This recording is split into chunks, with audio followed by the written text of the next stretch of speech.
En la entrevista de propuesta semanal contamos con la participación del licenciado José Dantes Díaz, abogado y es miembro del comité político de la nueva cosecha del comité político del Partido de la Liberación Dominicana. José, bienvenido. Muchísimas gracias por aceptar la invitación. Muchísimas gracias por la invitación a usted. Vamos a tomarnos primero unas tacitas de aroma, sabor y calidad que nos brinda Industrias Vanilejas y Mitiel y que entonan. Excelente, muchas gracias. Esta hora. Muchísimas gracias, Mitiel. Aroma, sabor y calidad. Totalmente. Hemos querido convocar a José en su condición de abogado, es representante del PLD en el Consejo Económico y Social, y entonces el tema de debate en esta semana, uno de los temas, ha sido el proyecto de reforma constitucional que ha sometido el gobierno y que está en el Consejo Económico y Social, cuya premisa fundamental era la independencia, blindar definitivamente la independencia del Ministerio Público. José, tú conoces el proyecto y eres de lo que vas a discutirlo. Vamos a ver en detalle. ¿Qué objeciones tienen ustedes, o la principal objeción que tienen ustedes a la reforma?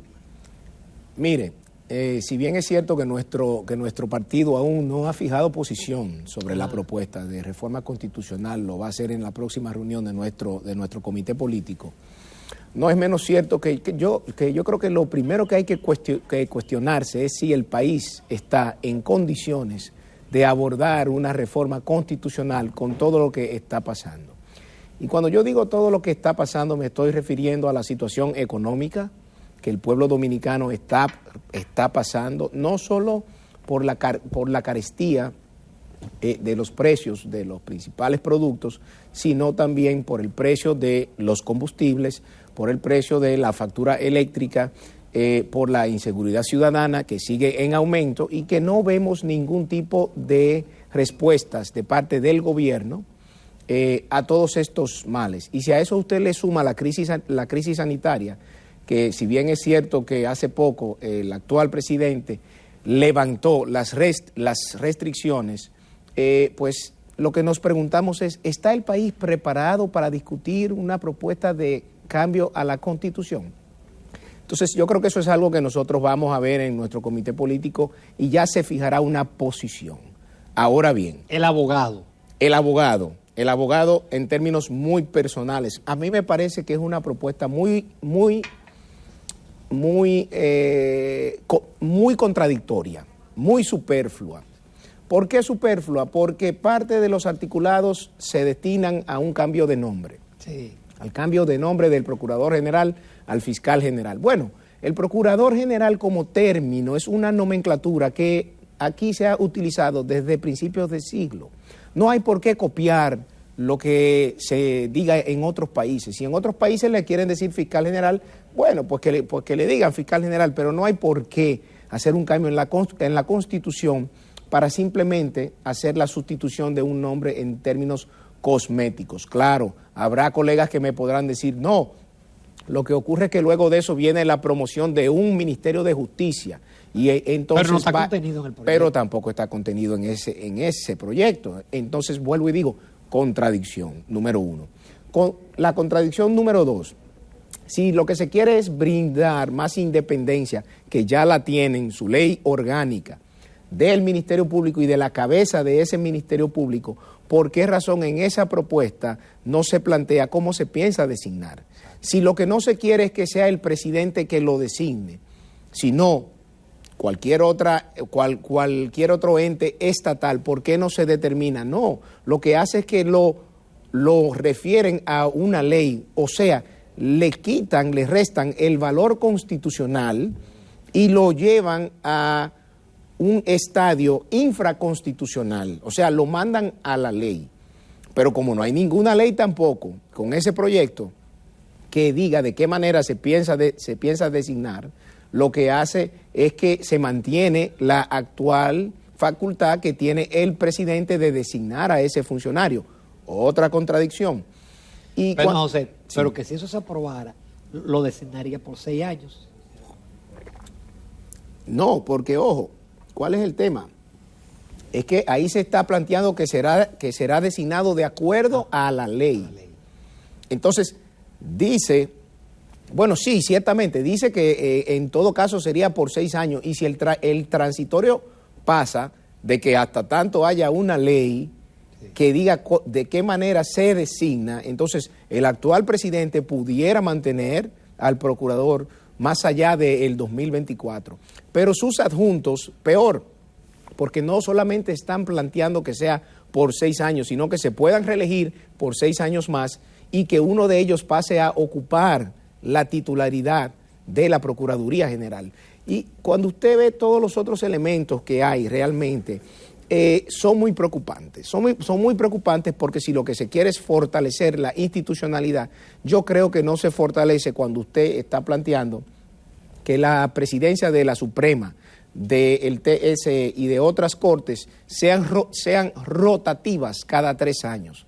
Eso no da la estabilidad que un órgano colegiado necesita para poder llevar a cabo sus funciones en un país tan politizado como este y tan complejo como este. No, inclusive yo te digo, perdón, para mí uno de los éxitos del Tribunal Constitucional es que ha tenido a Milton Rey Guevara de presidente. Así es, como lo va a tener durante 9 años. Totalmente, pero eso también, aparte de que es él, es la estabilidad que se le ha dado a los integrantes de ese órgano.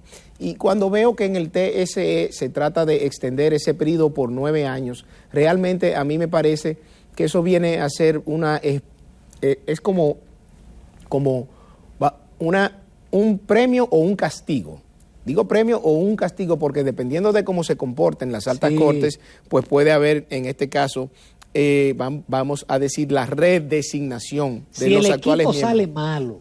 Si el equipo sale malo, son 2 periodos. Lo sientan en la banca. Si el equipo sale bueno, pues te puedo garantizar mucho más tiempo. O sea, que lo que desde mi punto de vista como abogado hemos visto es que esto es una propuesta que en nada va a contribuir al discurso de la transparencia y de la independencia que el presidente le quiere dar a las altas cortes, sin tomar en cuenta otros elementos que están ahí. Porque, por ejemplo, el Consejo de la Magistratura, ciertamente, hay que excluir el Procurador General como parte de sus integrantes.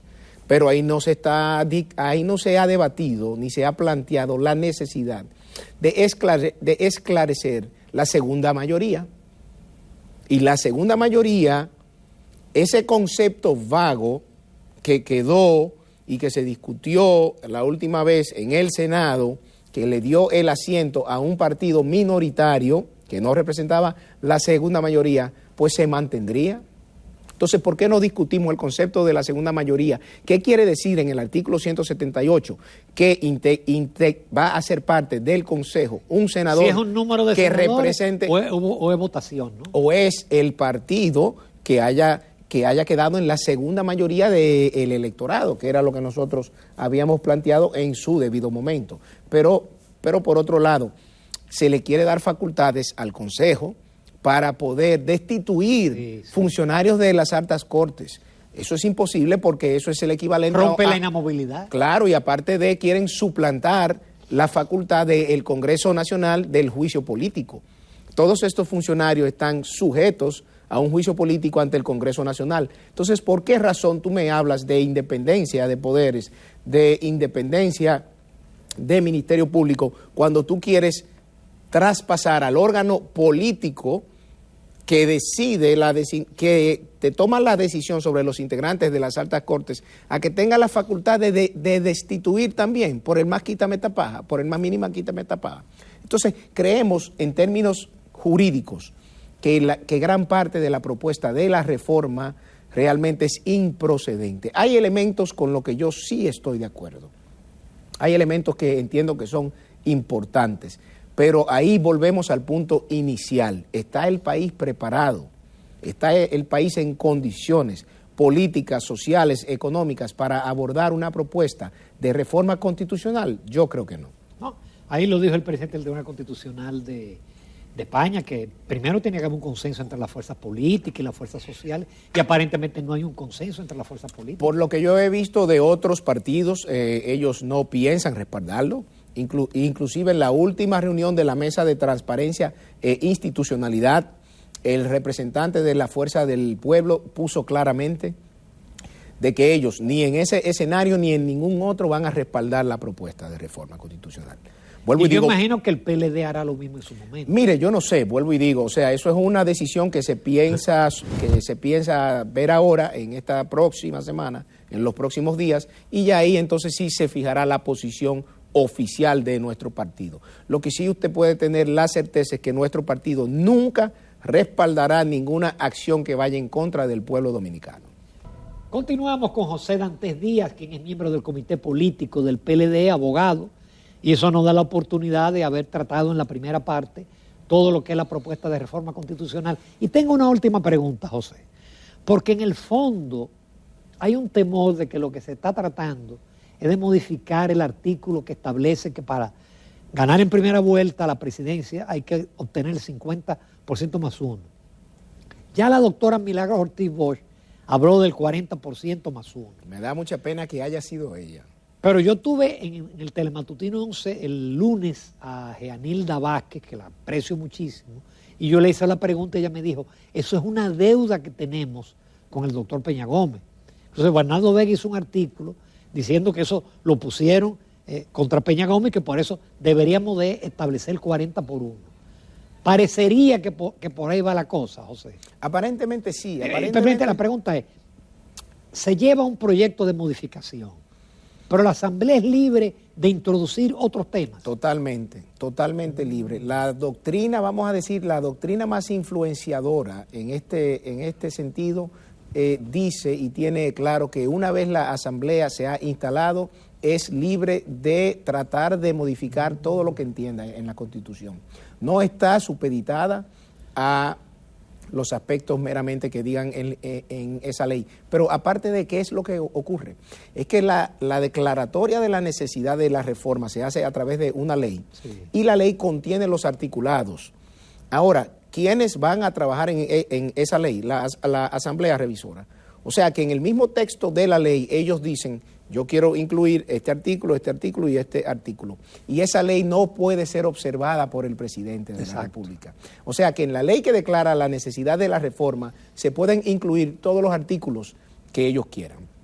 Con respecto a eso, y ya escuchando a varios dirigentes del PRM hacer referencia a que el 50+1 es algo que se debería revisar porque se presta a la corrupción, que es un término que a ellos les encanta sacar debajo de la manga cada vez que les conviene, nos damos cuenta de que hay una intención real de acomodar, de hacer un traje a la medida del PRM. Porque si el PRM hoy no cuenta con el 50+1, simplemente se debe a su gestión de gobierno, una gestión catastrófica, donde te adoptan una política pública hoy, a las 48 horas te la echan para atrás. Hace menos de 2 semanas se aprobó la vacunación de niños de 5 a 11 años. Se inició y ya hemos visto cómo se levantan las medidas, las restricciones del uso de mascarilla, de distanciamiento social. Ya nadie se va a vacunar, Ya nadie se va a vacunar. Entonces, ¿qué van a hacer con los 11 millones de vacunas que se contrató por ahí? Pero aparte de todos los otros elementos, o sea, este es un gobierno que no tiene claras sus prioridades, este es un gobierno que ha montado este diálogo del CES desde mi punto de vista para entretener a la sociedad y mantenerla en un espacio que es totalmente improductivo, por lo que yo he visto. Y de ahí no creo que salga. Son muchas reformas, pretende 13 reformas, 12, 13 reformas. Pero piense algo, don Ramón, la ley 1-12 de la Estrategia Nacional de Desarrollo traía 3 pactos nacionales, ¿verdad? Sí. El pacto por la calidad de la educación o por la educación, el pacto fiscal y el pacto eléctrico. ¿Cuántos años nos ha tomado llegar a consenso en esos 3 pactos? ¿Cuántos años? Solo hemos firmado uno. Y ahora se firmó el pacto del sector eléctrico, que fue el que nuestro gobierno ya había dejado preparado, que el PRM no lo quiso firmar en su momento y lo firmó desde que fue gobierno. Pero falta el pacto. Inclusive sin cambiarle fecha. Sin cambiarle fecha, fue un simple copy-paste porque ni cuidan las formas. Entonces, ¿el que nos queda? El pacto fiscal. Y no ha sido posible en 10 años. Usted me va a decir que realmente se va a llevar a cabo un proceso serio para discutir 12 grandes reformas. 12 no, creo que son 15, pero que no han priorizado, no nos han dicho de estas 15, el gobierno en este cuatrenio le interesaría impulsar tales proyectos. Entonces, creemos que realmente detrás de todo esto hay un trasfondo político que es hacer un traje a la medida, reduciendo el porcentaje del 50+1 para ganar las elecciones presidenciales en una primera vuelta. Y hay que recordar que eso es una conquista democrática, claro, del Pacto por la Democracia del 94, donde se le puso fin a la posibilidad de que un gobierno en minoría llegara a la presidencia de la República, o de que un aspirante, vamos a decir, de que un candidato, porque aquí los candidatos ganaban con 30% de los votos, 32, 35. No, el tranque del 90 y el 94 era porque Balaguer ganaba 38 a 37. 35 a 34. Exactamente, pero lo que le quiero decir, 38... Y fue el propio PRD quien impulsó. Claro, Peña Gómez fue quien impulsó eso. Entonces, 38, 37, 39, 40 no representa la mayoría de la población. Entonces, si la democracia se supone que es el gobierno de las mayorías, es uno de sus principios y de sus fundamentos, entonces, ¿cómo vamos a cambiar un fundamento democrático que nos costó tanto como ese? José, pero además ha funcionado. Claro. Es decir, solamente con Peña Gómez, pero de ahí en adelante todo el mundo ha ganado con más de 49 y pico Hipólito. Leonel ganó 2 veces. Danilo sacó 62%. Así es. Entonces, ha funcionado y ha hecho que no haya tranque electoral porque hay una mayoría y hay más gobernabilidad. Exactamente. O sea, no hay un cuestionamiento porque la voluntad popular queda claramente expresada en esa mayoría. Ahora, si usted lo quiere reducir para que pasen esas cosas que ocurrían hace 25 años atrás, entonces, realmente, ¿a qué es que estamos apostando? Esa es la transparencia, esa es la institucionalidad. No, pero además, José, como quieren que sea 40, tú tienes que hacer alianza con los partidos, porque por ejemplo, el PRM es un partido de 32, 33%. Así Esa es la realidad. Así es. Entonces, el argumento de que cuando tú haces alianza tienes que darle un pastel, Balaguer hacía alianza y se ganaba con mayoría simple. Pero ellos hicieron alianza con la Fuerza del Pueblo, con Antonio Marte, que es de otro partido, con el Vigi, con otro. Entonces, y bueno, ¿han repartido pastel? Aparentemente sí, porque quizás habrá funcionarios que han designado en unas instituciones. Entonces, si eso es corrupción, de acuerdo a la visión de doña Milagros, que vuelvo y digo, me da pena que haya sido ella, porque ella es una figura de las que más ha defendido la democracia en este país desde hace más de 50 años. Entonces, lo que hicieron ellos para llegar en primera vuelta con sus aliados es un elemento de corrupción también, pero que ese no es el tema es un traje a la medida porque el PRM hoy sus números están muy bajitos y no podemos lamentablemente supeditar una constitución en función de los intereses particulares de un partido X. José, ya finalmente yo quiero abordar contigo el caso del fideicomiso de Punta Catalina, de nuevo con el abogado. Sí. Y con la experiencia de que el fideicomiso surgió en el gobierno de Leonel Fernández. Yo estaba en la Junta Monetaria en ese momento y lo aprobamos. Pero también a ustedes les tocó crear el primer fideicomiso, que fue el fideicomiso vial. Sí, así es. No, primero fue el de la ciudad Juan Bosch, creo, si no me equivoco. Mire, lo que ocurre es algo. Lo primero es que ese fideicomiso tiene un mal de origen, un pecado original, que es que un fideicomiso público. Y la ley 189-11 no contempla los fideicomisos públicos. El reglamento de esa ley define lo que es un fideicomiso público, pero no lo regula. Entonces ya por ahí vamos mal. Por otro lado, cuando usted crea un fideicomiso es con la finalidad de traspasar a él un patrimonio para que sea gerenciado y administrado por ese fideicomiso vía una fiduciaria. Entonces, ¿qué patrimonio se transfiere a ese fideicomiso mediante ese contrato que no debe pasar por el Congreso Nacional, que esperamos que se retire? La obra más grande que se ha construido en los últimos 50 años, Punta Catalina. 2 centrales termoeléctricas que suplen casi el 30%. Que no servía y ahora sirve. Exacto, que no servía y ahora sirve, que ha pasado de ser el cuerpo del delito a las joyas de la corona. Entonces, transfieren ese patrimonio. ¿Ok? Ese patrimonio sale del Estado. Ahora, el argumento que ellos utilizan es, No, se mantiene en el Estado porque la fiduciaria es la del Banco de Reservas, que es un banco del Estado. Pero cuando usted lee las condiciones del contrato, se da cuenta que el Estado, como fideicomitente, puede sustituir a la fiduciaria en cualquier momento sin causa y sin justificación alguna. Pero no solamente eso, sino que crea un comité técnico integrado por 5 miembros, 4 de los cuales son del sector privado. El Estado prácticamente no está representado ahí para proteger sus intereses, y ese comité tiene la facultad de endeudar el patrimonio fideicomitido hasta un 100%. Porque otra cosa que se ha querido vender es que luego de que el fideicomiso haya cumplido con su fin, ese patrimonio vuelve al Estado.